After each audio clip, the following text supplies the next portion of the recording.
d'abord, son thème est primordial. Croissance partagée, développement responsable, les conditions de stabilité du monde et de l'espace francophone.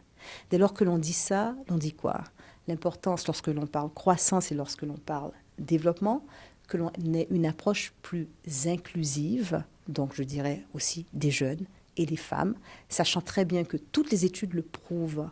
En investissant dans les initiatives économiques portées par les jeunes et par les femmes, cela a un impact direct sur la croissance des pays et sur leur PIB, leur produit intérieur brut. C'est une question de raison, c'est une question d'intelligence. Et c'est le choix que nous faisons, nous, dans la francophonie, alors que nous déployons des incubateurs pour soutenir l'entrepreneuriat dans 12 pays africains, dans des filières créatrices d'emplois, dans des filières qui sont identifiées par les pays eux-mêmes, donc les autorités de ces pays, les acteurs économiques, et en menant, je dirais, autour de cette initiative majeure, en apportant, je dirais, des investissements, en sollicitant le secteur privé, en sollicitant aussi des institutions financières internationales, nous disons, réalisons que c'est là la force de frappe et la solution la plus importante pour une mobilisation la plus large possible pour la croissance de ces pays. Donc, à Madagascar, ce que je souhaite, c'est que cette mobilisation se traduise par une volonté réelle et que l'on puisse montrer au monde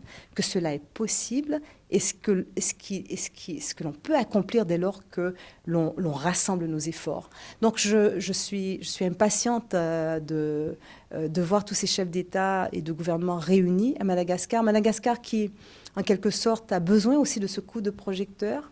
C'est un coup de projecteur pour toute la région de l'océan Indien qui veut se faire entendre. Et c'est une occasion de se dire, et ce sera un formidable rendez-vous. Quel sera le message? Le message, vraiment, autour de ce thème, mobilisons-nous, rassemblons nos efforts.